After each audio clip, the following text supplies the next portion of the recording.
구약 하박국 3장 2절 말씀입니다. 하나님께서 우리에게 주신 한 절 말씀 우리 한 목소리로 함께 읽겠습니다. 여호와여, 내가 주께 대한 소문을 듣고 놀랐나이다. 여호와여, 주는 주의 일을 이 수년 내에 부응하게 하옵소서. 이 수년 내에 나타내시옵소서. 진노 중에라도 긍휼을 잊지 마옵소서. 아멘. 이번 주는 저녁 매일 나오셔가지고 이제 이때쯤 되면 많이 피곤하실 텐데, 지난주는 새벽 매일 나오시고 이번 주는 매일 저녁에 나오셔서 힘드실 텐데, 오늘도 복잡한 구약, 이 혼란스러운 말미를 배우기 위해서 나오셨습니다. 복잡하지만 한 두어 번 반복하면 머릿속에 정리가 될 겁니다. 혹시 들어오시면서 오늘 8번 지도 못 가져오신 분들 위해서 제가 들어올 때 8번 지도를 나눠 드리라 그랬거든요. 혹시 못 받으신 분 계셔요? 8번 지도 못 갖고 계신 분들. 그러면 아무도 안 들어와 계시네. 들어와서 좀 나눠 주시라고 얘기 좀 해 주십시오. 우리 나눠 주시는 동안 또 미가서 그리고 나훔서를 한번 보도록 하겠습니다. 북이스라엘이 망할 때 남쪽 유다의 왕이 된 사람이 누군가요? 북이스라엘이 망할 때 남쪽 유다의 왕이 된 사람, 히스기야 왕입니다. 이 북이스라엘이 망할 때 남유다의 왕이 된 사람이 히스기야인데, 그때 북이스라엘에는 아시리아가 점령하고 있었고 남쪽 유다도 아시리아의 위협 때문에 굉장히 무섭고 두려운 시간들을 보내고 있었습니다. 그때 히스기야가 의지했던 분은 하나님이고, 그리고 하나님의 말씀을 받아서 대언했던 선지자, 큰 선지자가 계신데 그가 누굽니까? 이사야입니다. 이사야 선지자와 함께 한 시대를 같이 살았던 선지자가 계신데 그분이 미가 선지자입니다. 그래서 이 이사야와 미가를 하나로 연결해서 같이 같은 시대로 보셔야 됩니다. 이사야와 미가는 같은 시대를 같이 예언했다는 공통점도 있고, 동시에 또 하나 공통점은 동일하게 메시아 예언을 했다는 공통점이 있습니다. 미가서를 한번 보시고 미가서 1장 1절을 한번 보시기 바랍니다. 미가서 1장 1절. 유다의 왕들 요담과 아하스와 히스기야 시대에 모레셋 사람 미가에게 임한 여호와의 말씀 곧 사마리아와 예루살렘에 관한 묵시라. 왕 이름이 나오죠. 이 시대에 예언했던 미가. 여기 보니까 히스기야가 나옵니다. 그럼 우리는 이제 공부를 한 사람이니까 히스기야 시대 때는 아시리아의 위협이 있었고 그 시대에 이분이 예언했고 함께 같이 예언했던 분은 이사야다. 이렇게 이해하시면 되겠습니다. 5장을 한번 펴보겠습니다. 미가서 5장. 5장을 보시면 메시아 예언이 나옵니다. 5장 2절. 우리가 잘 아는 유명한 말씀입니다. 이제 다음 달이 되면 성탄이 가까워오는데 성탄 때쯤 되면 항상 읽었던 말씀, 교동문도 읽고 성경도 읽었던 말씀입니다. 베들레헴 에브라다야, 너는 유다 족속 중에 작을지라도 이스라엘을 다스릴 자가 네게서 내게로 나올 것이라. 그의 근본은 상고의 영원에 있느니라. 메시아 예언의 말씀입니다. 자, 6장으로 갑니다. 지금 이 미가 선지자가 예언했던 시대는 아주 나라의 운명이 중차대한 상황에 있습니다. 그때 백성들의 마음이 어떤 상태로 하나님 앞에 나가야 될지를 가르쳐주고 있습니다. 6장 6절에서 8절입니다. 우리 함께 읽을까요? 내가 무엇을 가지고 여호와 앞에 나아가며 높으신 하나님께 경배할까? 내가 번제물로 1년 된 송아지를 가지고 그 앞에 나아갈까? 여호와께서 천천의 순양이나 만만의 강물 같은 기름을 기뻐하실까? 내 허물을 위하여 내 맏아들을 내 영혼의 죄로 말미암아 내 몸의 열매를 드릴까? 사람아, 주께서 선한 것이 무엇임을 내게 보이셨나니 여호와께서 내게 구하시는 것은 오직 정의를 행하며 인자를 사랑하며 겸손하게 내 하나님과 함께 행하는 것이 아니냐. 종말의 때가 올수록, 우리에게 위협이 다가오면 다가올수록 하나님은 항상 우리의 심령을 보신다, 마음을 보신다. 여기 8절에 보니까 정의를 행하며 인자를 사랑하며 겸손하게 내 하나님과 함께 행하는 것이 아니냐.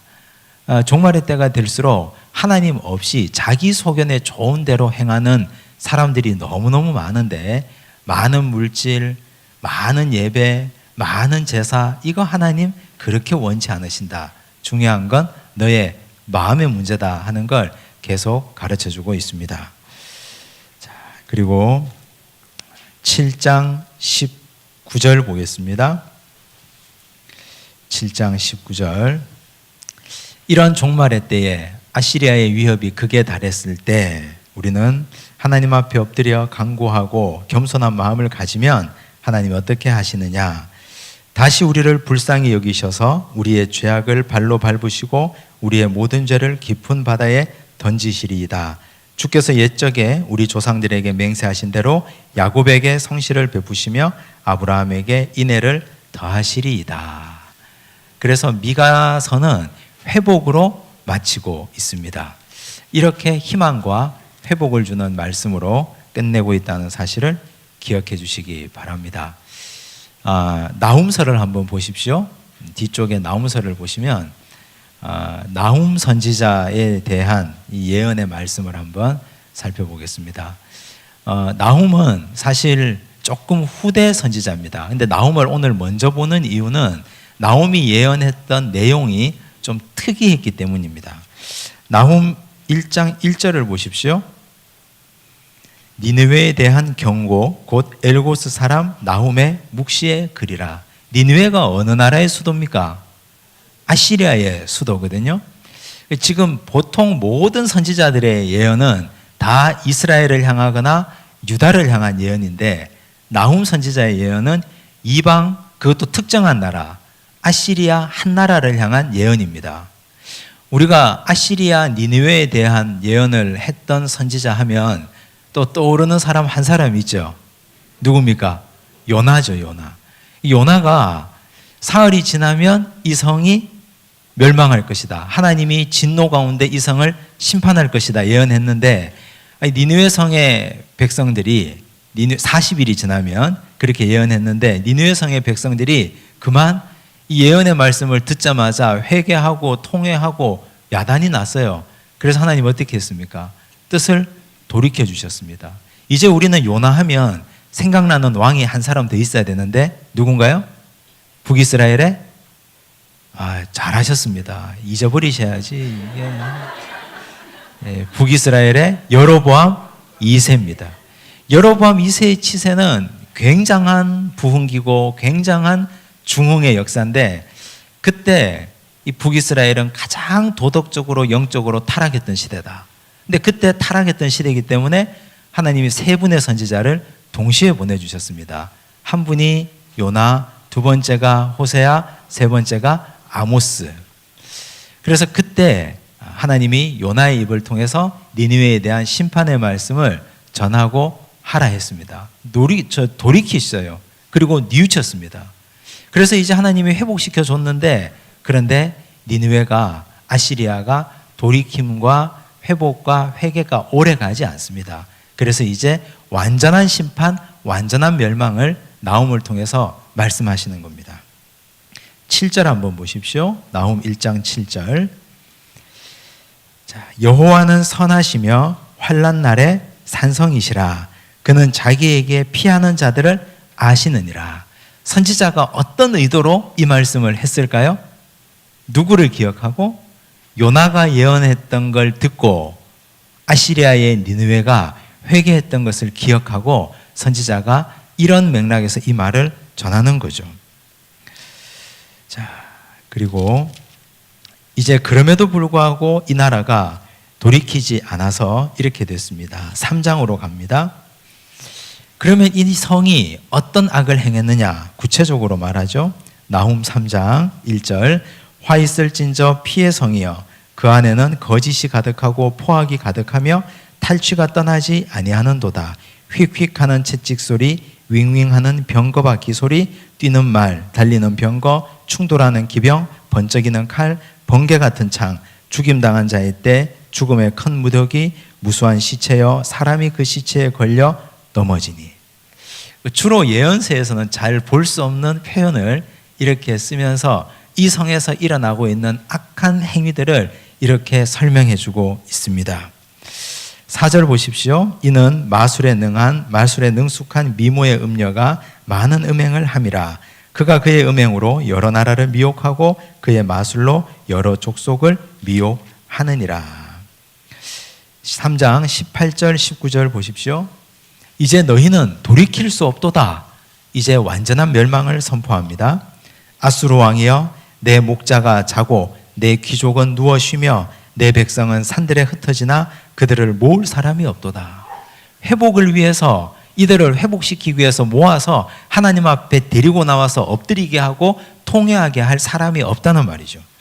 내 상처는 고칠 수 없고 내 부상은 중하도다. 내 소식을 듣는 자가 다 너를 보고 손뼉을 치나니 이는 그들이 항상 내게 행패를 당하였음이 아니더냐 하시니라. 이래서 나훔서는 아시리아의 멸망을 예언합니다. 자, 세계사적으로 아시리아가 멸망하고 나면 그 다음 부흥하는 나라가 어디입니까? 바벨론이죠, 바벨론. 자, 이제 바벨론 이야기를 좀 할 텐데, 열왕기하 24장을 펴놓으시고 바벨론 이야기를 좀 하겠습니다. 지도 다 받으셨어요? 예, 지도 8번 지도 못 갖고 계시면, 안 갖고 계시면 손 들어 주세요. 안 갖고 계신 분. 없답니다. 다 나갔답니다, 지금. 제가 오늘 다 나눠주라 그랬는데 다 나갔답니다. 열왕기하 24장을 펴시고, 그리고 지도를 한번 보겠습니다.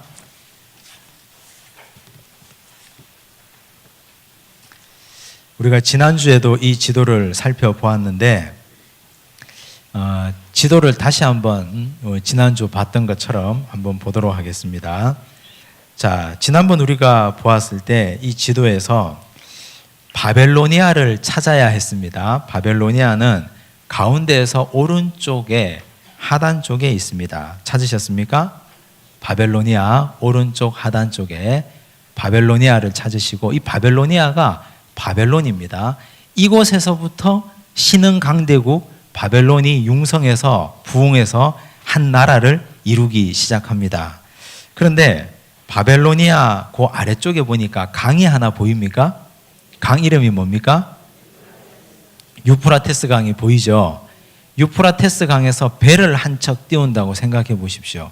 배를 띄워서 그 강을 따라 끝까지 한번 올라가 보십시오. 어디가 나옵니까? 계속 강 따라가면 갈그미스가 나와야 됩니다. 갈그미스가 안 나오시는 분들은 옆에 분하고 같이 찾아보시기 바랍니다. 갈그미스 보이세요? 자, 갈그미스 보니까 우리 지도에 방패가 있고, 그리고 칼이 부딪히는 모양이 나옵니다. 이 전쟁을 한다는 얘기죠. 바벨론 사람들은요, 항상 이쪽에, 이 동쪽에 살던 사람들은 어디가 탐이 났느냐? 이집트가 탐이 났습니다. 이집트의 이 비옥한 나일강 유역이 너무너무 탐이 났습니다. 그러다 보니까 이 사람들이 여기서 유프라테스 강에서 배를 띄워서 배가 갈 수 있는 한 끝까지 가면 갈그미스가 나오는데, 여기서부터 이제 육로로 이동합니다. 내려오다가 보면 북이스라엘을 만나겠죠. 이제 북이스라엘은 이미 아시리아에 의해서 다 짓밟힌 바 되었고, 바벨론은 아시리아를 삼켰으니까 이미 그들의 땅이 자기 땅입니다. 그 다음에 만나는 곳이 어디입니까? 유다죠. 유다 아래쪽이 어디입니까? 이집트잖아요. 그래서 이 바벨론 사람들은 갈그미스까지 갔다가 그 다음 계획이 북이스라엘, 그 다음 남유다, 그리고 이집트가 최종 목적지였습니다. 이런 내용을 뻔히 아는 이집트의 바로 느고 왕은 앉아서 당하고 있을 수가 없잖아요. 첩보에 의하면 유프라테스에서 배를 띄웠다는 얘기를 들었는데, 그래서 이집트의 바로 느고가 갈그미스에서 해군이 상륙하기 전에 해결해야 되겠다 생각하고 출정을 합니다. 이집트 사람들은. 이집트에서 출정을 하려면 어디를 거쳐가야 됩니까? 유다를 거쳐가야 돼요. 유다를. 그런데 그때 우리 유다의 선한 왕 누구요? 요시야가 못 간다 하고 길을 막은 거예요. 못 간다, 못 보내준다. 왜 남의 땅을 밟고 전쟁터로 쑥대밭을 만들려고 하느냐? 우리는 길을 열어줄 수 없다. 만약 길을 열어줬다가 지금 신흥 강대국인 바벨론에 보복당할까 두렵기도 하고 그 땅이 남의 나라 전쟁터에 길목을 내어주는 것이 마음이 허락지 않는 거죠. 그래서 막았습니다. 막아 세웠다가 어디에서? 무깃도에서. 무깃도 보이십니까? 무깃도에서 요시야 왕이 전사합니다. 요시야 왕이 전사하는데 이건 이집트의 왕 바로느고는 생각지도 못했던 일입니다. 왜냐하면 우리가 출정해서 그 길을 떠나면 당연히 유다는 길을 열어줄 거라고 생각했는데 여기서 생각지도 않았던 저항을 만나서 병력과 시간과 군량미를 소비해버렸습니다. 그래서 화가 머리끝까지 나고 마음은 급한 상태에서 갈그미스까지 올라갔어요. 근데 이미 이 바벨론에서 배를 띄운 바벨론의 군대는 갈그미스에서 내렸어요. 이 군사가 육로를 통해서 내려오기 시작합니다. 여기서 아주 엄청난 갈그미스 1차 갈그미스 전투가 벌어집니다. 그게 기원전 609년입니다. 기원전 609년 1차 갈그미스 전투를 아주 치열하게 벌이는데 이집트의 바로느고 2세나 그리고 바벨론의 나보콜라살이나 승자가 없이 무승부로 서로 이제 이만하고 서로 갑시다 하고 퇴각합니다. 다시 배 타고 갈그미스에서 배 타고 유프라테스로 해서 바벨론으로 내려가고 이집트 사람들은 다시 자기 나라로 와요. 오는데 오다가 생각하니까 바로느고가 어떤 생각이 들까요?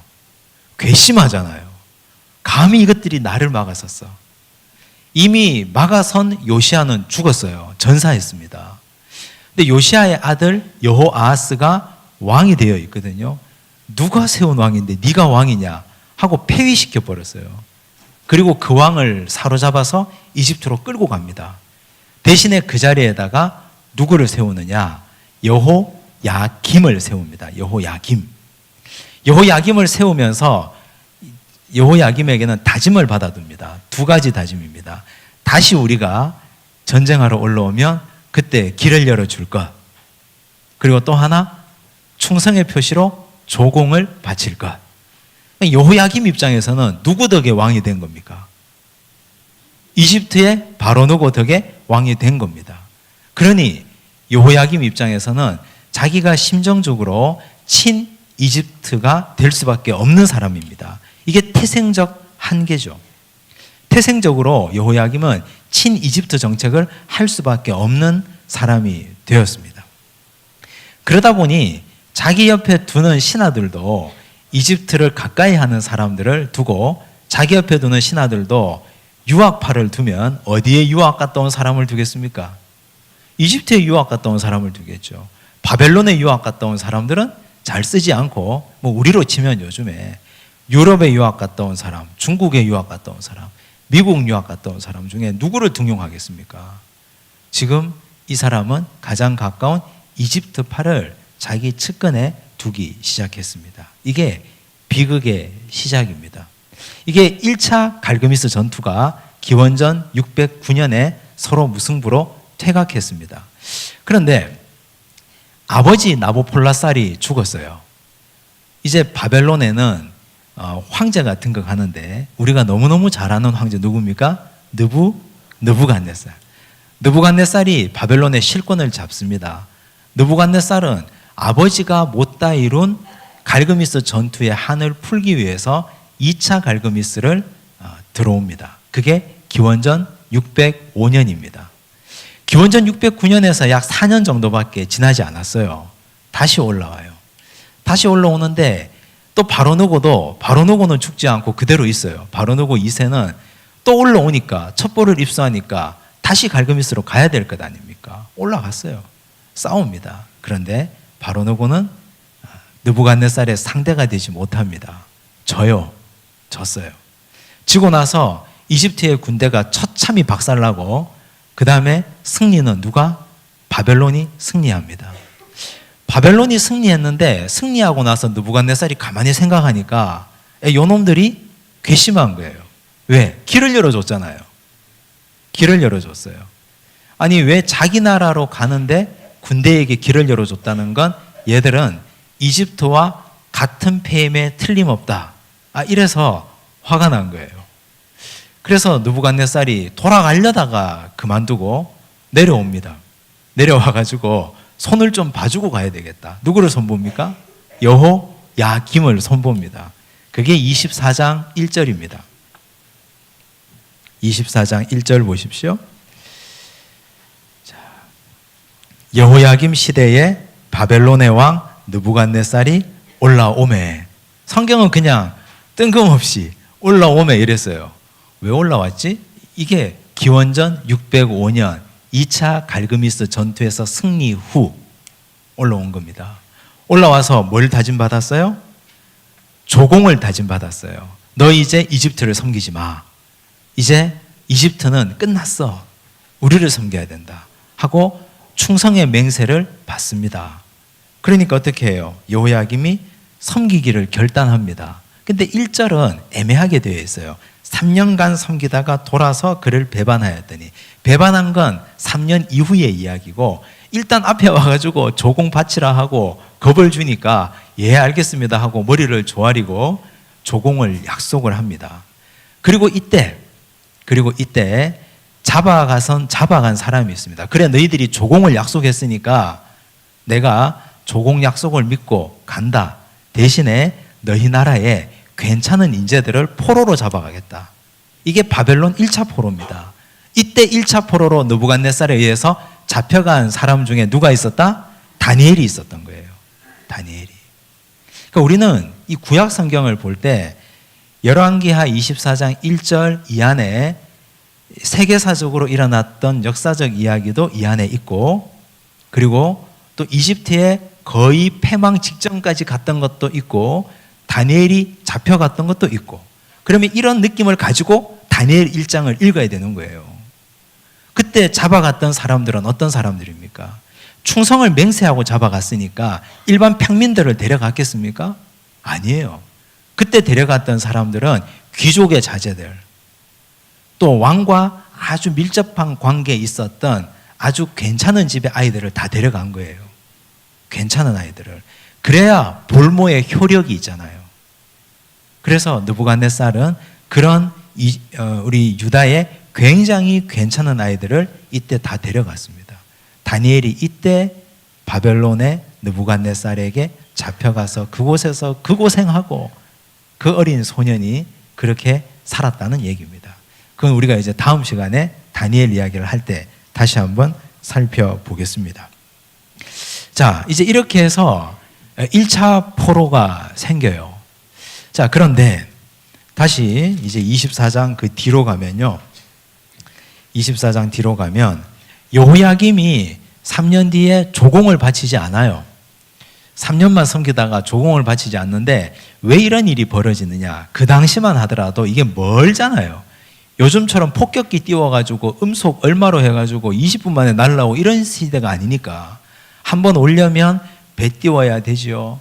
한 번 오려면 이게 보통 일이 아니니까 거부합니다. 조공을 슬며시 바치지 않아요. 대신에 지금 여기 유다는 가까이 있는 이집트가 더 신경 쓰이는 겁니다. 불편한 거예요. 그리고 여호야김은 이집트 덕에 왕이 됐기 때문에 계속해서 친이집트 정책을 펼치고 있습니다. 그런데 성경은 이렇게 말합니다. 7절 보십시오. 7절 보면 이집트의 몰락을 이렇게 말해요. 애굽 왕이 다시는 그 나라에서 나오지 못하였으니 이는 바벨론 왕이 애굽 강에서부터 유브라데 강까지 애굽 왕에게 속한 땅을 다 점령하였음이더라. 그러니까 이걸 보면 느부갓네살이 이집트까지 완전 박살낸 것, 이집트까지 자기의 소원대로 다 손아귀에 넣은 걸 알 수 있습니다. 그런데 미련하게 여호야김은 이집트를 포기하지 못합니다. 그러면 여호야김 왕 시대에 그 궁전에 있었던 두 파가 있었어요. 아주 주도권을 갖고 있었던 파는 친이집트파입니다. 근데 아주 미세한 소리를 내고 있었던 한 파가 있는데 그들이 누굽니까? 친바벨론파예요. 친바벨론파는 세계사의 흐름을 알고 있는 사람들이에요. 뻔한 흐름을. 그런데 친이집트파는 그래도 썩은 몽둥이라 하더라도 가까이 있는 이집트를 의지해야 됩니다. 뭐 이런 사람들이에요. 그때 여호야김에게 예언해 주었던 선지자가 누굽니까? 예레미야예요. 예레미야. 우리 좀 이따가 예레미야를 보겠습니다. 자, 그런데 이제 2차 포로로 잡혀가는 일이 벌어집니다. 여호야김이 죽고 여호야김의 죽고 나서 그 다음 뒤를 이어 왕이 된 사람이 누굽니까? 그 아들 여호야긴입니다. 여호야긴 10절 보십시오. 그때에 바벨론의 왕 느부갓네살이 신복들이 예루살렘에 올라와서 그 성을 에워싸니라. 왜 에워쌌을까요? 3년 동안 조공 바치다가 안 바치니까 왕이 나는 가기 싫으니까 너희들이 가서 손 좀 봐주고 와라 하고 보내버린 거예요. 그때 이제 보냈습니다. 보내고 나서 협박을 합니다. 또 여러 가지 위협을 가합니다. 그러다가 다시 포로를 잡아가요. 안 보냈으니까 또 포로를 잡아갑니다. 그때 잡혀간 포로가 누굽니까? 15절 보십시오. 그가 여호야긴을 바벨론으로 잡아가고 왕을 아예 잡아가 버렸어요.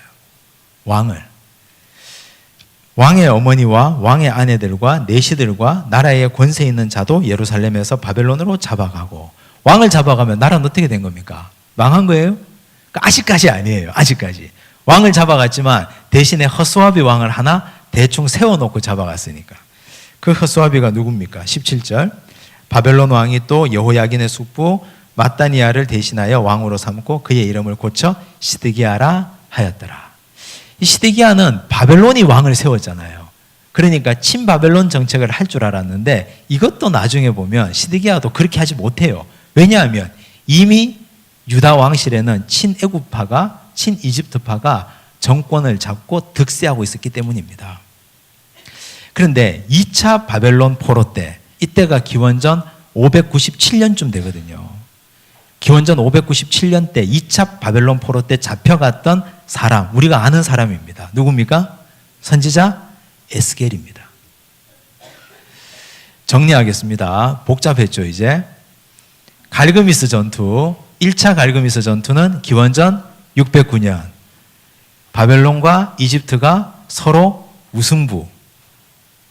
2차 갈그미스 전투는 누가 이겼습니까? 바벨론이 이겼어요. 2차 갈그미스 전투는 바벨론이 이기고, 그리고 와서 유다에 와서 포로를 요구했습니다. 그때 1차 포로로 잡혀간 사람 중에 누가 있었다? 다니엘이 있었다. 그런데 3년간 바치다가 3년쯤 지나니까 안 바쳐요. 그래서 한 몇 년 기다리다가 다시 올라와서 왕을 아예 잡아갑니다. 2차 바벨론 포로입니다. 왕 잡아가고 가짜 왕, 허스와비 왕을 하나 세워요. 시드기야를. 그리고 그때 같이 잡아갔던 선지자가 누구다? 에스겔이에요. 그 에스겔은 잡혀가기 전까지는 예언하지 않았어요. 잡혀가고 나서 바벨론에 가서 예언했던 선지자입니다. 그래서 우리는 에스겔을 구분할 때 이렇게 얘기합니다. 포로 후기 예언자, 이렇게 얘기합니다. 나라가 망하고 나서 예언했던 선지자입니다. 자, 이제 그렇게 됐는데 이게 이제 2차 바벨론 포로입니다. 아직까지 나라가 안 망했어요. 이제 언제 망하느냐 보십시다. 25장 1절 보니까 시드기야 1절 보기 전에 20절 보십시오. 24장 20절. 여호와께서 예루살렘과 유다를 진노하심이 그들을 그 앞에서 쫓아내실 때까지 이르렀더라. 시드기야가 바벨론 왕을 배반하니라. 아니, 시드기야도 바벨론 왕을 배반했어요. 시드기야가 누구를 이기지 못했다고요? 그 나라에 있는 친 이집트파를 못 이겼습니다. 그래서 조공을 안 바쳐요. 그러니까 9년째 되던 해에 25장 1절 시드기야 제9년 열째 달 10일에 바벨론의 왕 느부갓네살이 직접 올라왔습니다. 왜 직접 올라왔을까요? 이제는 결단을 내려고. 예루살렘을 치러 올라와서 그 성에 대하여 진을 치고 주위에 토성을 쌓음에 그 성이 시드기야 왕 제11년까지 포위되었더라. 이런 작전이죠. 그냥 둘러싸고 노는 거예요. 그냥 성만, 예루살렘 성만 둘러싸고 그 성으로 아무 보급품도 못 넣게 하고 그냥 이 바벨론 군대는 거기서 그냥 자기들끼리 생활하고 노는 거예요. 농사 짓고 목축하고 놀아요. 그럼 그 성은 어떻게 돼요? 포위당했으니까 굶어 죽잖아요. 그걸 얼마 동안? 근 2년 동안 했습니다. 오래 버틴 겁니다.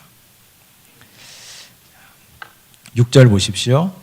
그들이 왕을 사로잡아 그를 림나에 있는 바벨론 왕에게로 끌고 가매 그들이 그를 신문하니라. 이제 비참하게 어떤 일이 벌어집니다. 그들이 시드기야의 아들들을 그의 눈앞에서 죽이고 시드기야의 두 눈을 빼고 노사슬로 그를 결박하여 바벨론으로 끌고 갔더라. 끌고 갔는데, 왕을 끌고 갔는데 새 왕을 세우지 않았어요. 그럼 나라가 어떻게 된 겁니까? 망한 거예요. 이게 기원전 587년. 어떤 학자는 586년. 뭐 어쨌든 587년이든 586년이든 남유다는 망해버렸습니다. 자, 나라가 망하고 그 다음 유대인들에게 가장 가슴 아픈 일이 벌어집니다.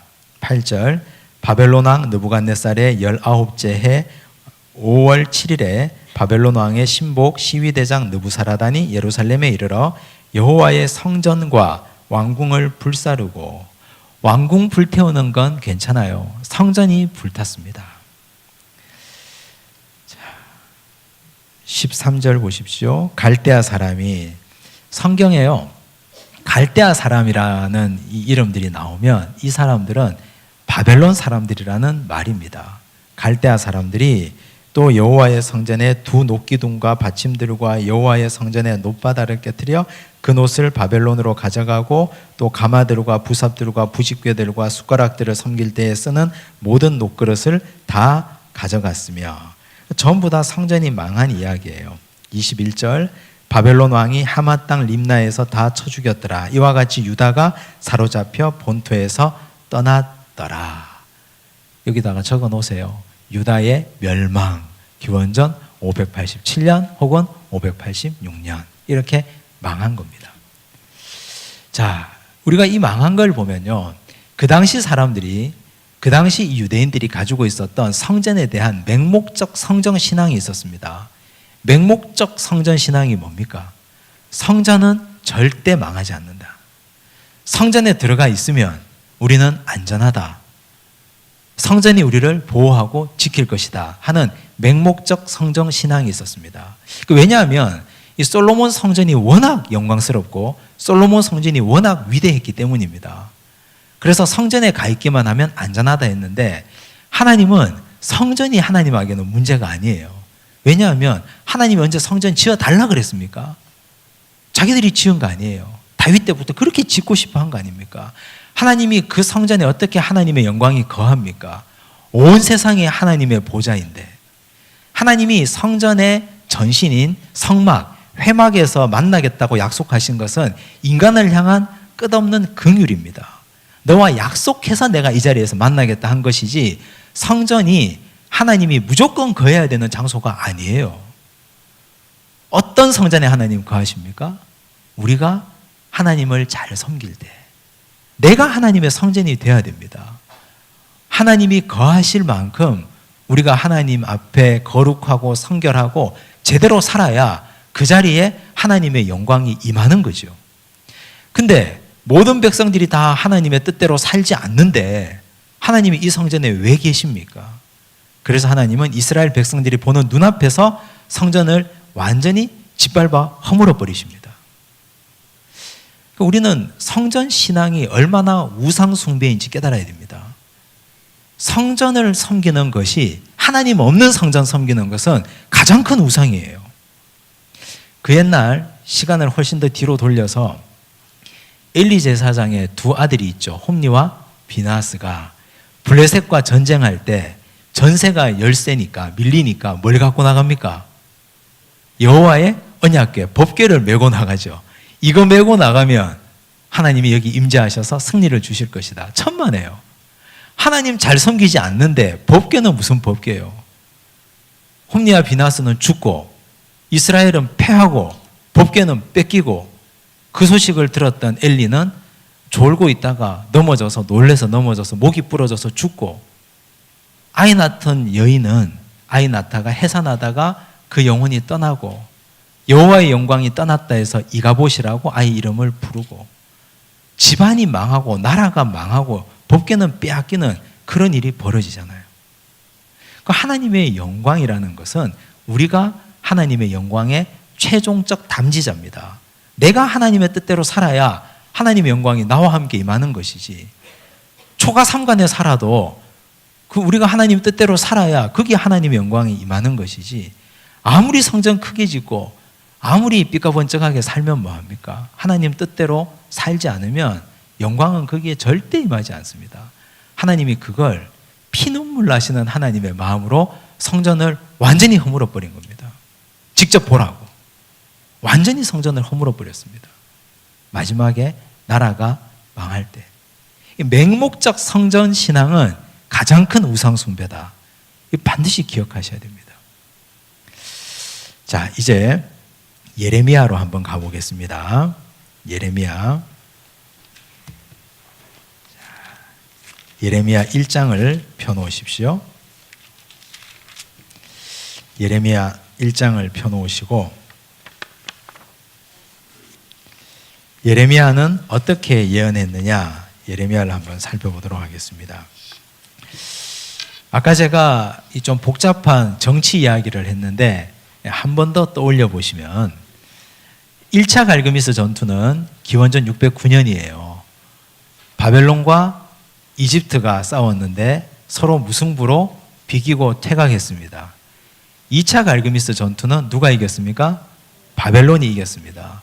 바벨론이 이기고 이집트는 완전히 거의 망한 나라가 됐어요. 그리고 나서 바벨론은 여호야김에게 조공을 요구했습니다. 조공을 약속을 했습니다. 그런데 여호야김을 세운 왕이 누구다? 이집트의 바로누고다. 여호야김은 친이집트, 친바벨론 사이에서 갈등하고 있습니다. 근데 그때 그 안에서 예언했던 선지자가 누구다? 예레미야예요. 이 예레미야는 항상 뭘 예언했느냐? 첫째는 이런 상황에 이집트도 말고 바벨론도 말고 첫째는 하나님을 의지하셔야 됩니다. 이걸 예언했고요. 근데 하나님 아무리 의지하라 해도 안 들으니까 그 다음 예레미야가 예언했던 게 뭐냐? 그러면 바벨론이라도 붙잡아야 됩니다. 이집트는 안 됩니다. 나라가 망합니다. 이걸 계속 예언을 했어요. 그러니 지금 그 나라에는 누가 득세하고 있습니까? 친이집트파가 득세하고 있으니까, 왕도 이집트파니까 왕과 신하들에게 미움을 당할 수밖에 없게 된 거죠. 예레미야는 굉장한 고난을 겪었습니다.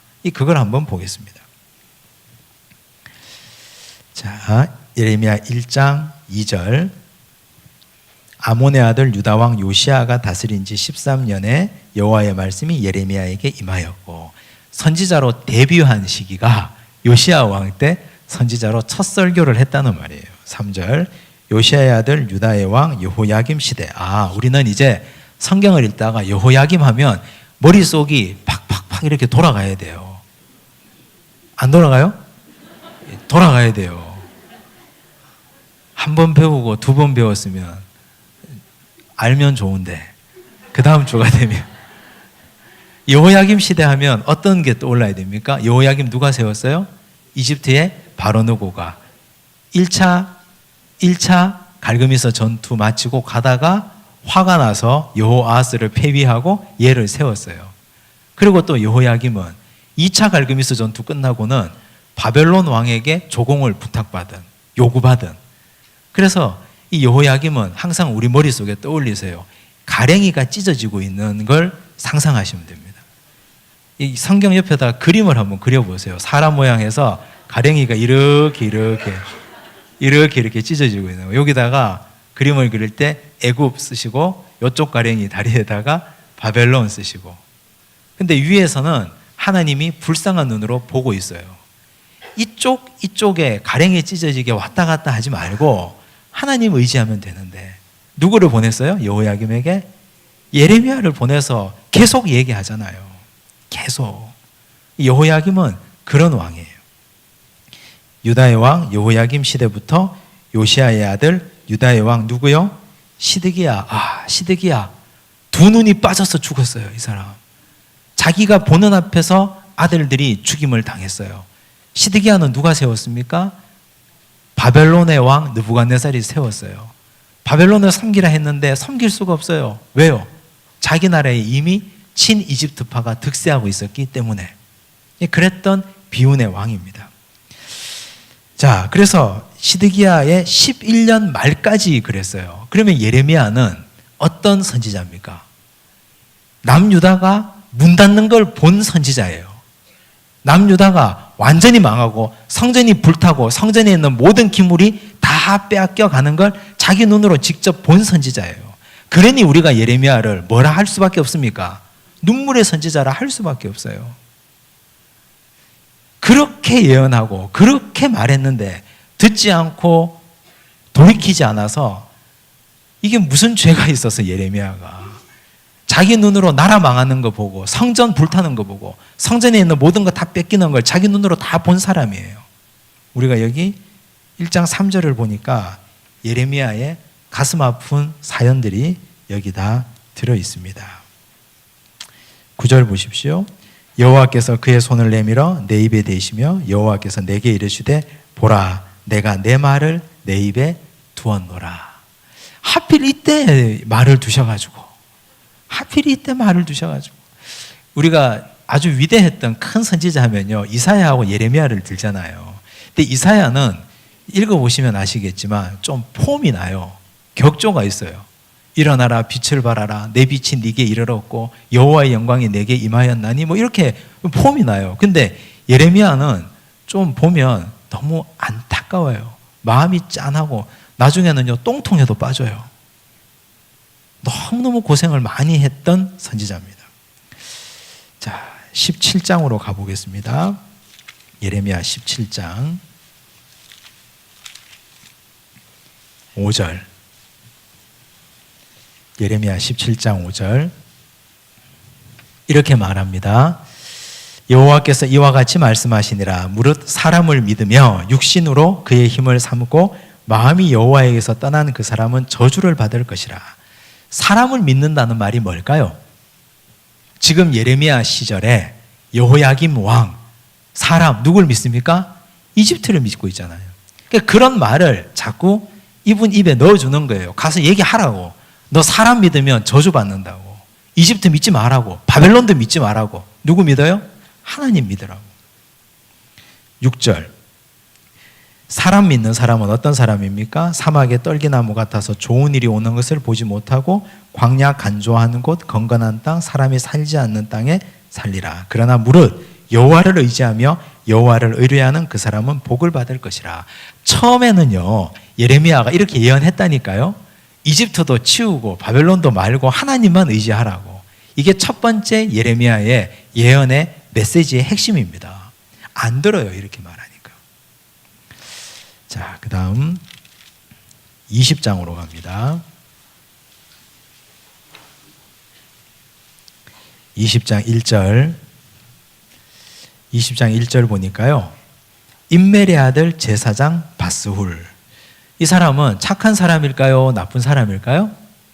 나쁜 사람입니다. 일단 나쁜 놈이라고 딱 생각을 하시고 여호와의 성전의 총감독이라. 지위가 높으면 좀 나쁜 사람일 가능성이 높아요.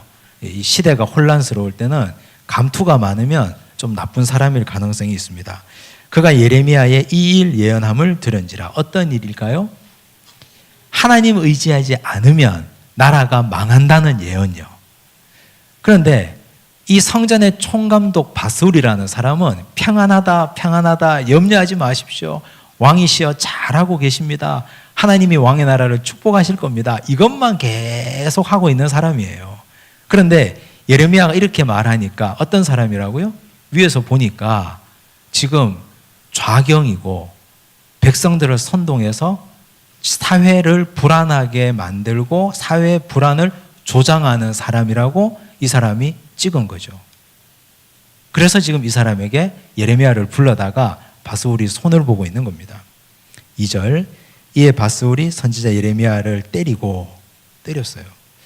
여호와의 성전에 있는 베냐민 문 위층에 목에 씌우는 나무 고랑으로 채워두었더니. 이게 웬일입니까? 이게 춘향이가 쓰는 칼을 우리 예레미야 목사님께서 목에 쓰시고 그러고 계시는 거예요. 하루 동안 손을 봤어요. 3절. 다음 날 바스울이 예레미야를 목에 씌우는 나무 고랑에서 풀어주매 예레미야가 그에게 이르되 한 소리 하는 겁니다. 뭐라고 합니까? 내 이름을 바스울이라 아니하시고 마골 및 사빕이라 하시느니라. 마골 및 사빕이 뭡니까? 뜻이 사방으로 두려움 밑에 있죠, 그죠? 그러니까 이 바스울이 사실은 두려웠던 거예요.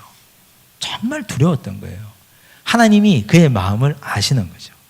그래서 이렇게 말했습니다. 근데 예레미야도 하루 종일 목에 칼 쓰고 감옥에 갇혀 있었잖아요. 나오자마자 하는 말이 저주를 퍼붓고 있습니다. 보십시오. 4절. 여호와께서 이와 같이 말씀하시되 보라 내가 너로 너와 내 모든 친구에게 두려움이 되게 하리니 그들이 그들의 원수들의 칼에 엎드려질 것이요 내 눈은 그것을 볼 것이며 내가 온 유다를 바벨론 왕의 손에 넘기리니 그가 그들을 사로잡아 바벨론으로 옮겨 칼로 죽이리라. 이렇게 말하면 바스울이 좋아할까요? 싫어할까요? 싫어하겠죠. 내 이놈하고 또 가둘 수도 있고 또 때릴 수도 있는데 또 했어요. 하고 나서 예레미야는 너무 가슴 아파하고 힘들어합니다. 왜냐하면 자기도 이렇게 살기 싫거든요. 자기도 편하게 살고 싶고 자기도 그냥 한 사람의 소시민으로 그냥 편하게 살고 싶거든요. 그러니 이렇게 말합니다. 7절. 이렇게 말해놓고 하나님께 하는 탄원입니다. 여호와여 주께서 나를 권유하심으로 내가 그 권유를 받아싸우며 주께서 나보다 강하사 이기셨으므로. 이 말은 무슨 말일까요?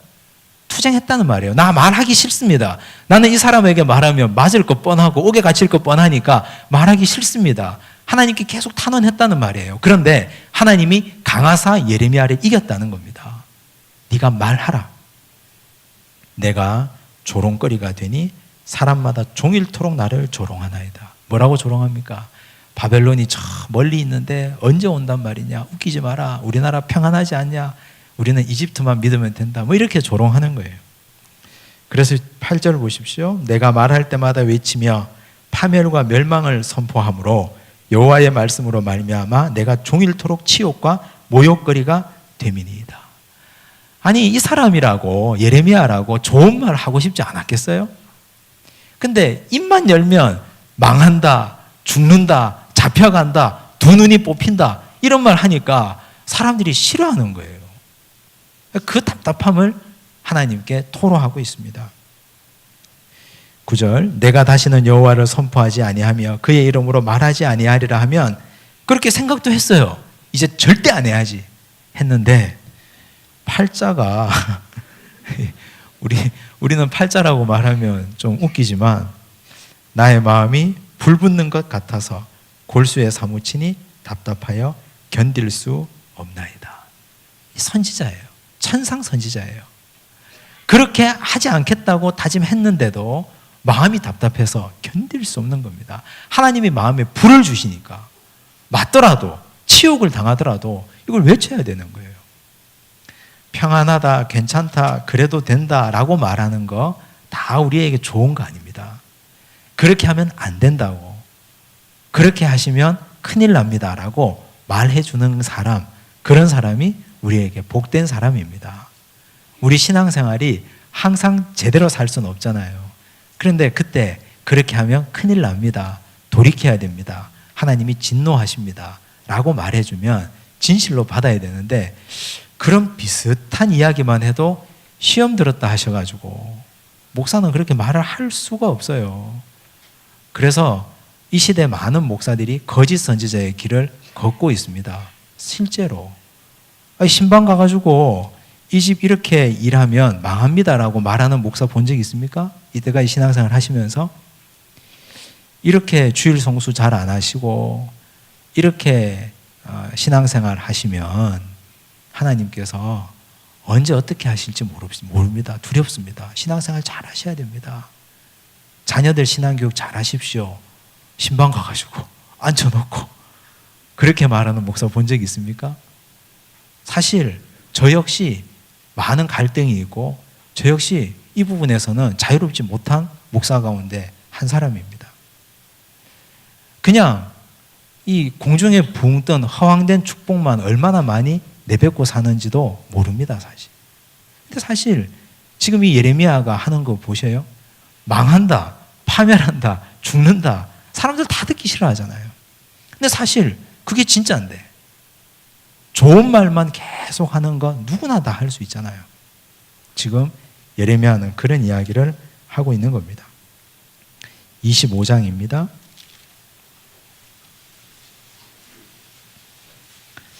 25장 11절 보십시오.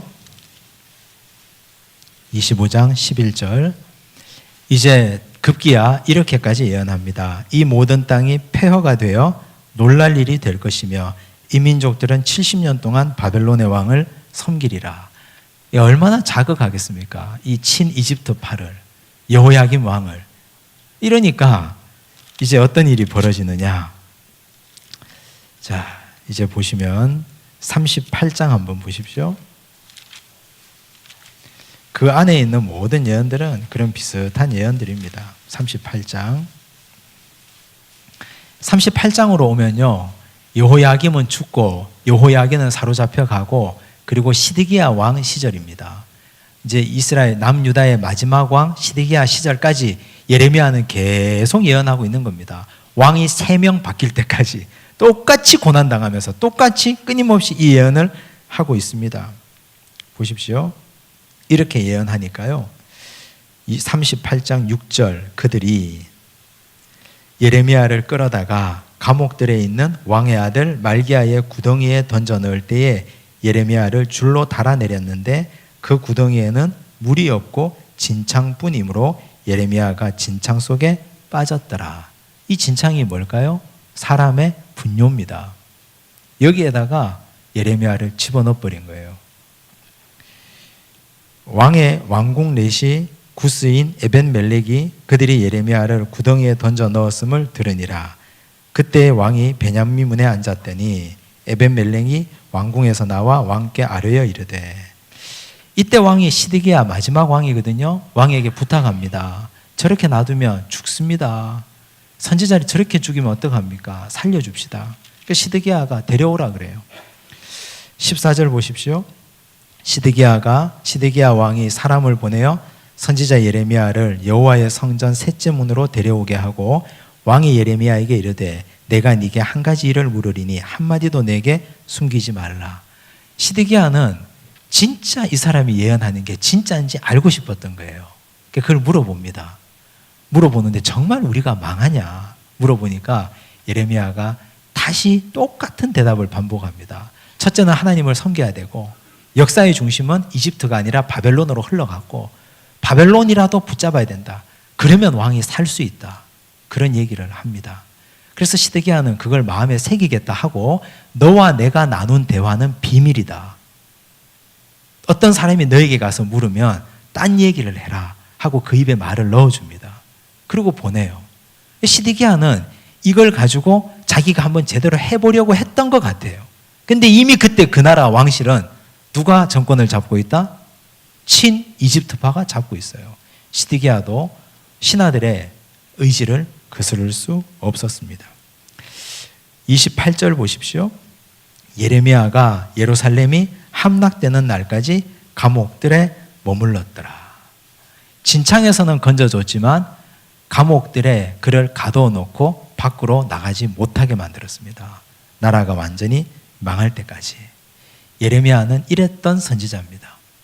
39장 보십시오. 유다의 히스기야 왕의 제9년 10째 달에 바벨론의 느부갓네살 왕과 그의 모든 군대가 와서 예루살렘을 에워싸고 치더니 이제 나라가 완전히 망하는 시간이 왔습니다. 시드기야의 제11년, 이때가 기원전 587년 혹은 586년이라 했죠. 성이 함락되니라. 예루살렘이 함락되매. 7절 보십시오. 왕이 또 시드기야의 눈을 빼게 하고 바벨론으로 옮기려고 사슬로 결박하였더라. 유다의 왕 시드기야는 눈이 빠지고 결박당해서 바벨론 포로로 잡혀갔습니다.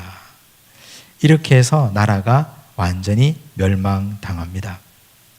이것이 예레미야의 슬픔입니다.